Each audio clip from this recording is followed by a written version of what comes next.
Sabarkantha BZ કૌભાંડ મામલે તપાસનો ધમધમાટ। સીઆઈડી ક્રાઇમની ટીમોએ 12 લોકોની અટકાયત કરી પૂછપરછ માટે અટકાયત કરાઈ હોવાની વિગતો। ભૂપેન્દ્ર ઝાલાના સીએ ઋષિત મહેતાને ગાંધીનગર લઈ જવામાં આવ્યો। ગ્રોમોર કેમ્પસના ડાયરેક્ટર તરીકે પણ ફરજ બજાવે છે ઋષિત મહેતા। ભૂખ્યાડેરા, હિંમતનગર, ભુલેશ્વર અને ગ્રોમોર કેમ્પસથી અટકાયત। તમામની ગાંધીનગર ખાતે આખરી પૂછપરછ કરવામાં આવી। અગાઉ પ્રાંતિજના શિક્ષકની અટકાયત કરી પૂછપરછ કરાઈ હતી। શિક્ષકની પૂછપરછમાં મહત્વના ખુલાસા થયા હતા। સીઆઈડી કાર્યવાહીની જે વાતો લીક થતી હોવાની શંકાએ પણ પૂછપરછ કરવામાં આવી।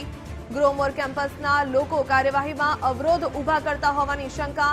ભૂપેન્દ્ર ઝાલાના સાથીદારોને આશરો અપાતો હોવાનો પણ ખુલાસો।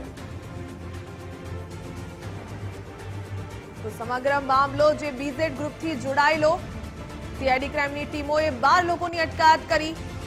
પૂછપરછ માટે અટકાયત કરાઈ હોવાની વિગતો સામે આવી। ભૂપેન્દ્ર ઝાલાના સીએ ઋષિત મહેતાને ગાંધીનગર લઈ જવાયો। ગ્રોમોર કેમ્પસના ડાયરેક્ટર તરીકે ફરજ બજાવતો ઋષિત મહેતાની પૂછપરછ હાથ ધરવામાં આવી।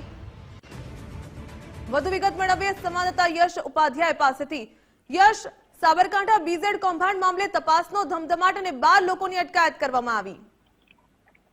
ચોક્કસથી ભાવિકા જો વાત કરવામાં આવે તો બીજા ગ્રુપ દ્વારા સાબરકાંઠા અરવલ્લી સહિત સમગ્ર ગુજરાતની ટીમ ચલાવવામાં આવી હતી। લોકોની મજબૂતી લાલચ આપીને કોપડા જોવા મળ્યો હતું। મુખ્ય આરોપી જે ભૂપેન્દ્ર ઝાલા છે જજુરી ફરાર છે।